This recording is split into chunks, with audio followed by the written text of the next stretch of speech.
Ito ang hardin ng panalangin.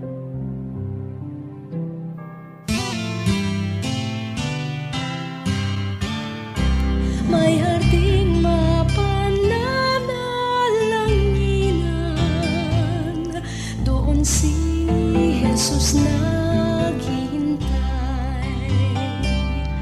O kailan ng panalangin ang hardin, doon kay gandang manalangin.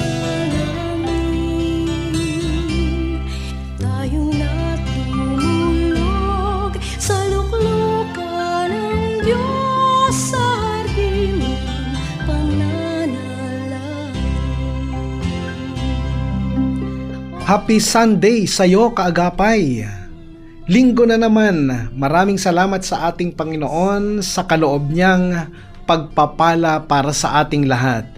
Bago tayo magtungo sa ating pananambahan ngayong araw, magandang tayo muna, kaagapay, ay magsama-samang dumulog sa ating Diyos sa pananalangin. Pastor Ronald po ito para sa Hardin ng Panalangin. Tayo po ay broadcasting mula sa taluktok ng One Corporate Center dito sa Ortigas, Pasig. Ako ang inyong hardinero tuwing Biyernes hanggang Linggo dito sa 702 DZAS FEBC Radio TV, agapay ng sambayanan, at napapakinggan tayo sa Facebook Live ng FEBC 702 DZAS at YouTube.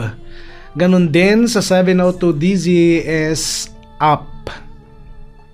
Kagapay, nawa ang araw na ito ay maging puno ng pagpapala at pagkilos ng Diyos sa bawat isa sa atin. At bago tayo magpatuloy, buksan natin ito sa isang panalangin. Samahan mo ako, kaagapay.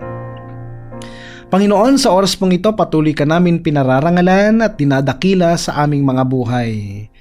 Kasabay nito ang aming pagpapakumbaba, paghingi ng tawad sa bawat nagagawa naming kasalanan at kamalian, Panginoon. Pagindapatin niyo po kami sa araw na ito sa aming pagdulog sa inyo sa pamamagitan ng pananalangin. Alam po namin, Panginoon, na ang bawat panalangin ay inyo pong naririnig at inyo pong tutugunin ito ayon lamang po sa inyong banal na kalooban. Itinataas po namin sa oras pong ito ang bawat kaagapay namin, ang bawat pamilya na ikaw, Panginoon, ang maging sentro, ikaw ang maging pundasyon at kalakasan ng bawat tahanan. Panginoon, maraming salamat po.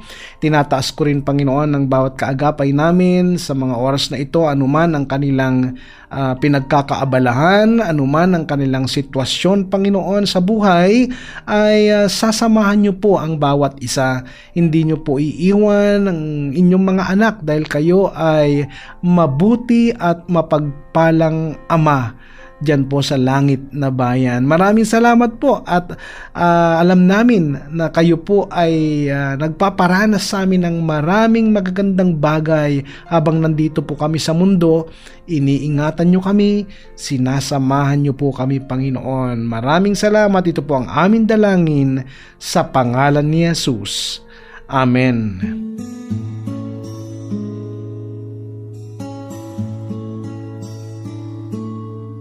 Nagbabalik po ang Hardin ng Panalangin. Muli ako si Pastor Ronald Llobrera, ang inyong hardinero tuwing Biyernes hanggang Linggo. Kumusta ka naman, kaagapay? Kung mayroon kang prayer needs or prayer request, i-comment mo na yan sa ibaba. At sisikapin natin na ang mga panalangin kahilingan na yan ay ating maisama mamaya sa ating prayer time. At kung sakali man, kaagapay, na hindi na namin mabasa lahat, no, yung ating mga pinapadalang panalangin kahilingan, naniniwala po kami na ang Diyos ay tutugon, aabutin tayong lahat according to our needs at syempre according to His perfect will. Masaya kami dito sa Hardin ng Panalangin na ilapit yan sa ating mabuti at mapagpalang Panginoon. And during our personal prayer and devotion, sisikapin pa rin namin na maidulog sa panalangin ang inyong mga ipinapadala dito sa FEBC na Panalangin Kahilingan. At kung dumating naman na yung time na tinugon na ng Panginoon ang inyong mga panalangin kahilingan, i-share na rin yan sa amin, kaagapay, upang sama-sama tayo na magpasalamat sa ating Diyos. At sa oras na ito, sa atin naman pong pag-aaral ng salita ng Diyos, ang aking kahilingan ay samahan mo ako. Pagbulay-bulayan natin ang salita ng Diyos. Ito yung mga hakbang sa pananampalataya. Unang hakbang, pananampalataya. Pangalawang hakbang, kagalingan. Pangatlong hakbang, kaalaman. Pang-apat na hakbang, pagpipigil sa sarili. Ang sabi sa pangalawang Pedro, kabanatang 1, talatang 6, sa kaalaman, ang pagpipigil sa sarili. Ang pang-apat na hakbang sa ating paglago bilang mga alagad ay ang pagkakaroon ng pagpipigil sa sarili. May 4 na level ang ating pagpipigil sa sarili na dapat isagawa natin sa ating buhay. Una ay pagtanggi sa mga hilig ng katawan alang-alang sa spiritual na bagay. Ang tao ay binubuo ng 3 bahagi, katawan, kaluluwa at espiritu. Yan ang sinasabi sa unang Tesalonica, kabanatang 5, talatang 23. At pakabanalin kayong lubos ng Diyos din ng kapayapaan, at ang inyong espiritu at kaluluwa at katawan ay ingatang buo na walang kapintasan sa pagparito ng ating Panginoong Hesukristo. Nung unang nilikha ng Diyos ang tao, ang kanyang espiritu ang siyang naghahari sa buong personalidad niya. Ang katawan ay nasa ilalim bilang kasangkapan o instrumento, at ang kaluluwa ay nasa gitna kung saan matatagpuan ang isip, damdamin at pasya. At alam nyo, nung hindi pa nahulog ang tao sa kasalanan, ang espiritu ang siyang nangingibabaw sa personalidad ng tao. Ang mga hilig ng katawan ay nasa ilalim ng kontrol ng espiritu. Subalit ang nakalulungkot, nung nagkasala ang tao, ang espiritu ng tao ay naputol ang koneksyon nito sa Diyos. Ano pat ang tao ay nagkaroon ng spiritual na kamatayan or spiritual death. Dahil namatay ang espiritu ng tao, ang naging hari at ang personalidad ng tao ay naging alipin na ng mga hilig ng katawan. Ito ang kalagayang inilalarawan sa Efeso kabanatang 2 sa mga talatang 1 hanggang 3. Subalit sa sandaling tanggapin ng tao si Kristo bilang tagapagligtas at Panginoon ng kanyang buhay, ang espiritu ng tao ay binibigyan ng panibagong espiritual na buhay. Dahil dito ang Kristiyano ay nakakaramdam ng 2 puwersa sa loob niya na naglalaban. Puwersa ng kanyang espiritu at puwersa ng kanyang katawan. Ang 2 puwersang ito ay nagsusumikap na mangibabaw sa personalidad ng isang tao. Ito ang labanan na nararamdaman ni Apostol Pablo sa kanyang kalooban. Kaya nga sabi niya sa Romans chapter 7 verses 15 to 24, sabi niya, hindi ko maunawaan ang aking sarili, sapagkat kung ano ang nais kong gawin ay hindi ko ginagawa.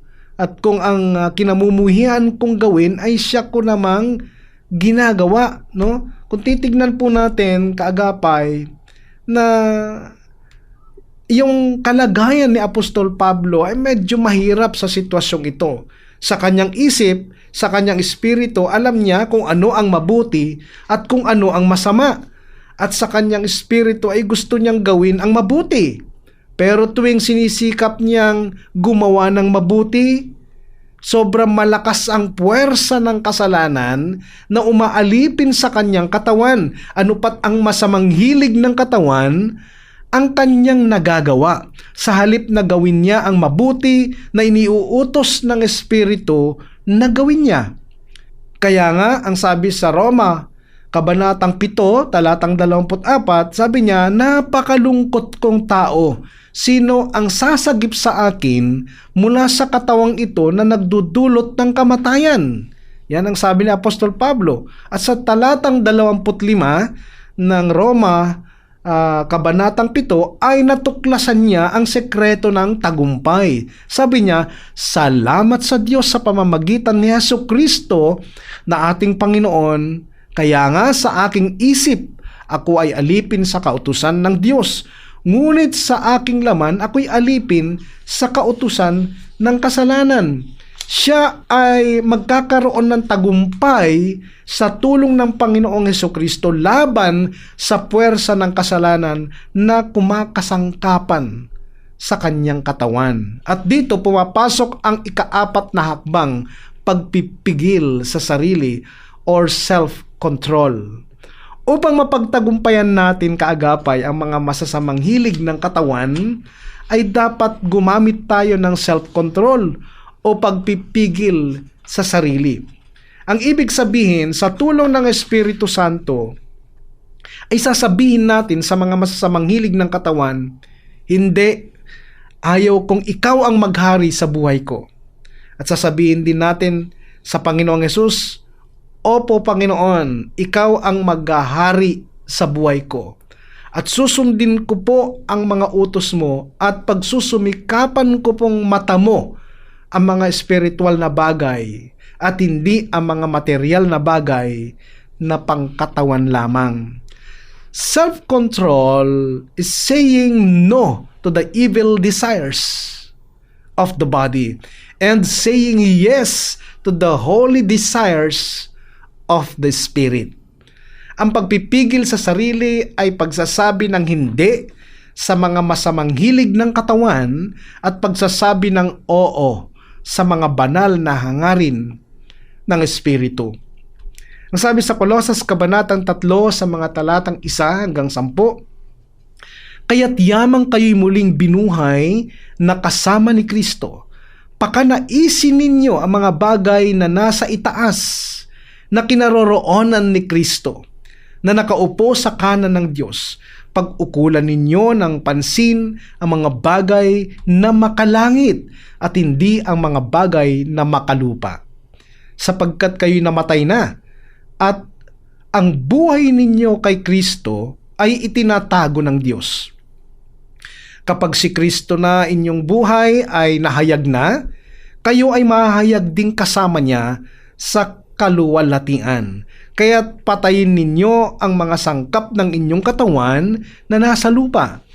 Ang pakikiapid, kahalayan, kapusukan, masamang pagnanasa, at kasakiman na katumbas na rin ng pagsamba sa mga Diyos-Diyosan. Dahil sa mga ito, ang poot ng Diyos ay dumarating sa mga suwail na anak. Ganitong mga landas ang tinatahak ninyo noon nang kayo'y namumuhay pa sa mga ito. Ngunit ngayon ay talikuran ninyo ang mga bagay tulad ng poot, galit, maruruming pag-iisip, paninirang puri, at mahalay na pananalita mula sa inyong bibig. Huwag kayong magsinungaling sa isa't isa, yamang hinubad ninyo ang lumang pagkatao kasama ang mga gawain nito. At kayo'y nagbihis na ng bagong pagkatao na patuloy na ginagawang bago tungo sa kaalaman ayon sa larawan na lumikha sa bagong pagkatao. Sa Diyos ang papuri. Napakahalaga kaagapay ng ating pagpipigil sa sarili sa anumang pagdadalhan sa atin ng mundong ito tungo sa masamang kalagayan. At ipasailalim natin ang ating buhay sa sinasabi ng Diyos sa pamamagitan ng kanyang mga salita. Amen.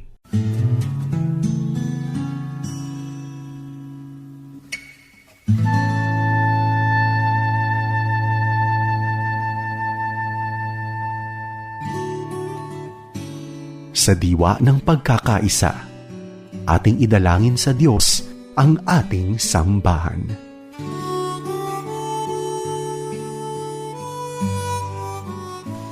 Ako po si Pastor Jim Villapuerte ng CBN Asia.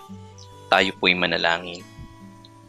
Ama naming Diyos na makapangyarihan sa lahat, kami po ay lumalapit sa inyo ngayong oras na ito na may pusong mapagkumbaba, puno ng pag-asa at pananampalataya.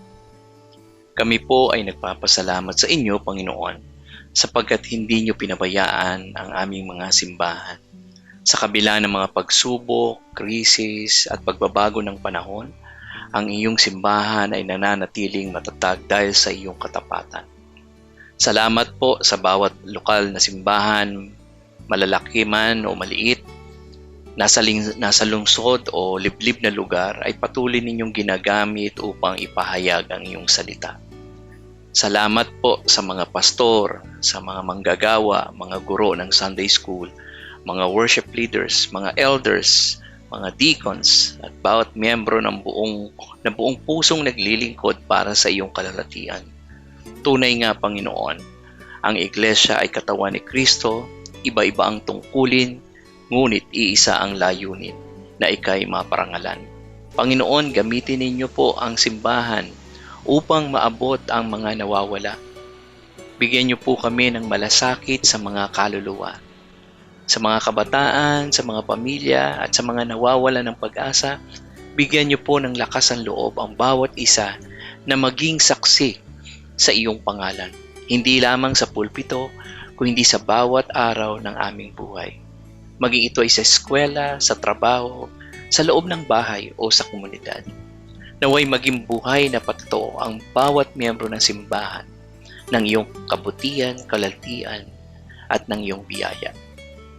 At sa mga simbahan na dumaraan sa matinding pagsubok, sa mga pag-uusig, nilalait o tinatanggalan ng kalayaan, kami po ay nakikiisa sa kanilang pananampalataya.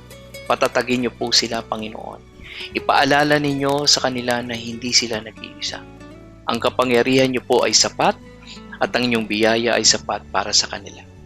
Sa bawat luha ng paglilingkod, may ani ng kagalakan na naghihintay. Salamat po dito, Panginoon.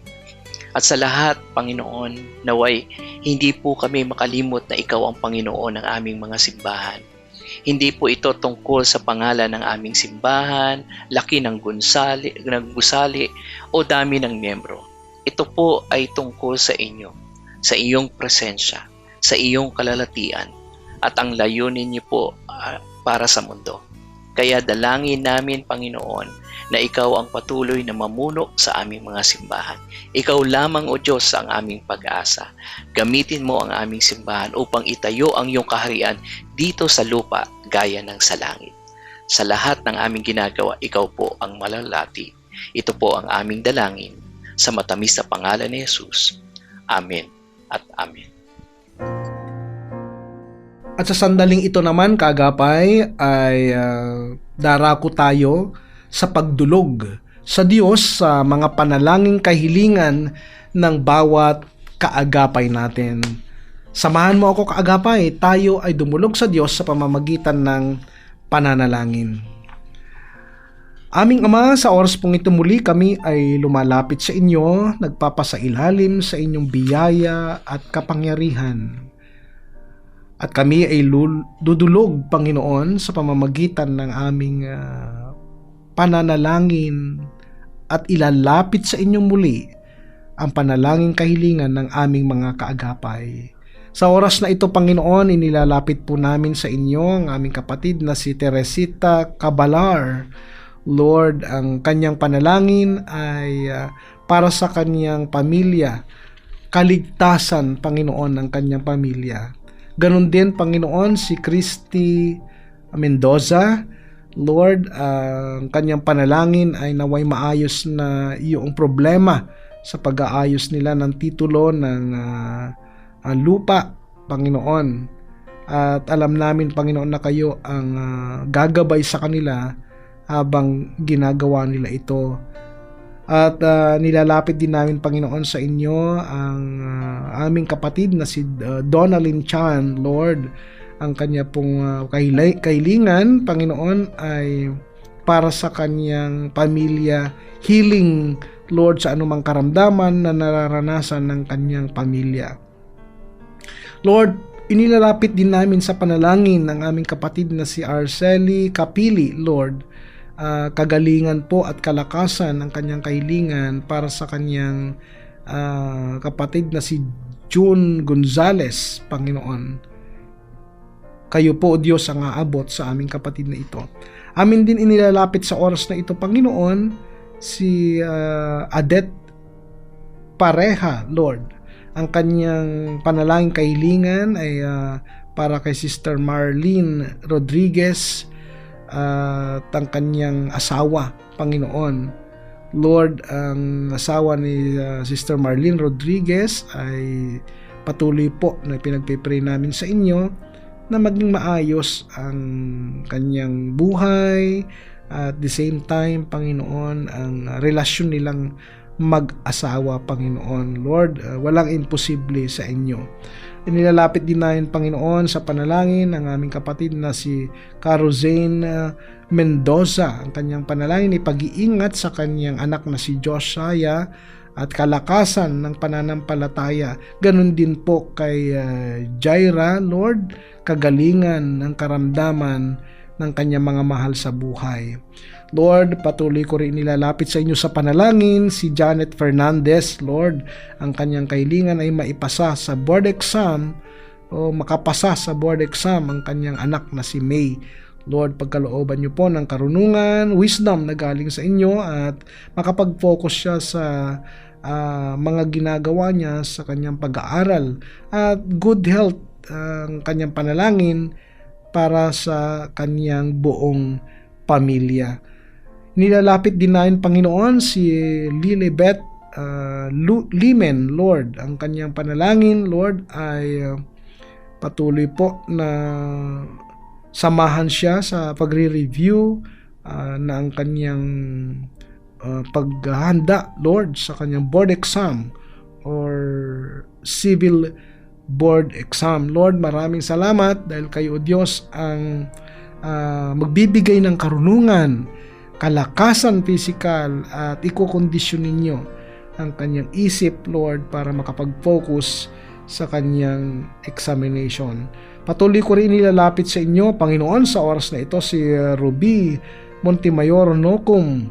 Ang kanyang pong panalangin ay magkaroon ng katugunan, Panginoon, mapangyari ang desire ng kanyang puso, Panginoon. Lord, lagi ka mapapurihan sa kanyang buhay, Panginoon, si Ruby Montemayor Nocum. Maraming salamat po at patuloy kong inilalapit sa inyo, Panginoon, ang aming mga kamanggagawa dito sa FEBC, maging ang aming mga kaagapay, ang aming mga listeners, Lord, ang aming mga partners, na kayo po, Panginoon, ang patuloy na mangusap, kayo maging kalakasan naming lahat. Nilalapit namin sa inyo ang bawat simbahan. Pinagpapasalamat din namin, Panginoon, ang mga simbahang ito na partners ng FEBC sa paglilingkod, Panginoon. Lord, patuloy ko inilalapit sa inyo ang TLGR Church dyan po sa Muzon, City of San Jose del Monte, Bulacan, na patuloy niyong pakatatagin at maraming salamat sa kanilang pagdiriwang nung nakaraan ng ika-20 taong paglilingkod dyan po sa lugar ng Muzon, City of San Jose del Monte, Bulacan. Panginoon, pakatatagin ninyo ang simbang ito, ang TLGR Church, at kayo ang patuloy ng maparangalan, Panginoon, sa aming paglilingkod. Ganon din, Panginoon, ang Jesus the Amazing Grace Church dyan po sa Pangasinan, sa pangunguna po ni Reverend Johnny Reyes and Nanay Jessica Reyes. Lord, pagpalain niyo po ang simbang ito, ingatan niyo po sila, ingatan niyo po mga pastors and mga leaders, Panginoon. Patuloy ko rin nilalapit ang aming mga kamanggagawa, sila Sister Anna Victoria Tutel, Lord, na nandyan po sa Middle East.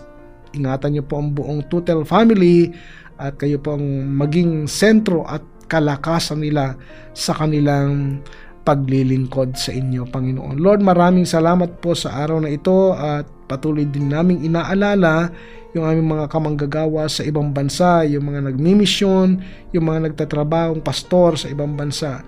Lord, ingatan niyo po sila at kayo po ang laging mapapurihan sa kanilang mga buhay. Maraming salamat po sa araw na ito, Panginoon. Alam namin pinakinggan niyo po ang aming mga panalangin at darating ang time ayon sa inyong kalooban, ayon sa inyong panahon, Panginoon.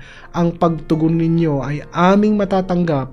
Ang bawat panalangin kahilingan ng aming mga kaagapay ay inyo pong aabutin, inyo pong tutugunin alang-alang sa inyong biyaya at kalooban sa aming mga buhay. Maraming salamat po. Ibinabalik namin sa iyo ang pinakamataas na papuri at pagsamba sa pangalan ng aming Panginoong Hesus.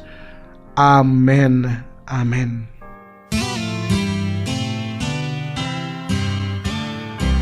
May harding mapanana. Kaagapay, magkarinigan muli tayo mula Biyernes hanggang Linggo sa radyo, online at dito sa Channel 185 sa Signal, at ito'y sa pakikipagtulungan ng GCTV. Para sa programang Hardin ng Panalangin, ako po si Pastor Ronald Llobrera na nagpapaalalang ang Kristiyanong namumuhay ng tapat ay sapat sa lahat ng bagay. Kaagapay, magtapat tayo sa Diyos at ang Diyos ay hindi magkukulang. Pagpalain ka ng Panginoong Hesus. Ay sarap